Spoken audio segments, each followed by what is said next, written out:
Hello, get set baby എന്ന ചിത്രത്തിൻ്റെ 7-ാം ദിവസത്തെ കേരള ബോക്സ് ഓഫീസ് കളക്ഷൻ റിപ്പോർട്ടാണ് ഇന്നൊരു വീഡിയോ ഭാഗത്ത് നൽകിയിരിക്കുന്നത്.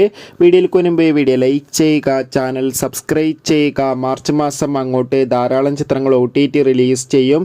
നമ്മുടെ ചാനൽ ഭാഗം പരിശോധിച്ചാൽ നിങ്ങൾക്ക് കാണാൻ വേണ്ടി സാധിക്കുന്നതായിരിക്കും. ഉണ്ണി മുകുന്ദൻ, ചെമ്പൻ വിനോദ്, അതോടുകൂടി തന്നെ ജോണി ആൻ്റണി എന്നൊക്കെ പ്രധാന കഥാപാത്രങ്ങളായ ചിത്രമായിരുന്നു ഗെറ്റ് സെറ്റ് ബേബി.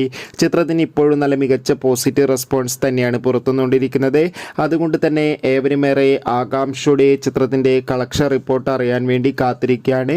7-ാം ദിവസവും അത്യാവശ്യം മികച്ച ബുക്കിംഗ് ചിത്രത്തിന് നടക്കുന്നുണ്ട്. അതുകൊണ്ട് തന്നെ 60 ലക്ഷത്തിൻ്റെ മുകളിൽ തന്നെ ഇന്നും കളക്ഷൻ നേടിയെടുക്കാൻ വേണ്ടി സാധിക്കുമെന്നാണ് ട്രാക്കിംഗ് റിപ്പോർട്ടുകൾ സൂചിപ്പിക്കുന്നത്. കാത്തിരിക്കാം ഗെറ്റ് സെറ്റ് ബേബി എന്ന ചിത്രത്തിൻ്റെ കൂടുതൽ ബോക്സ് ഓഫീസ് കളക്ഷൻ റിപ്പോർട്ടിനായി. ചിത്രം കണ്ടവരുടെ അഭിപ്രായം കമൻറ്റ് ചെയ്യുക. കൂടുതൽ സിനിമാ വാർത്തകൾ പെട്ടെന്ന് ലഭിക്കാൻ ചാനൽ സബ്സ്ക്രൈബ് ചെയ്യൂ. അടുത്തൊരു വീഡിയോയിൽ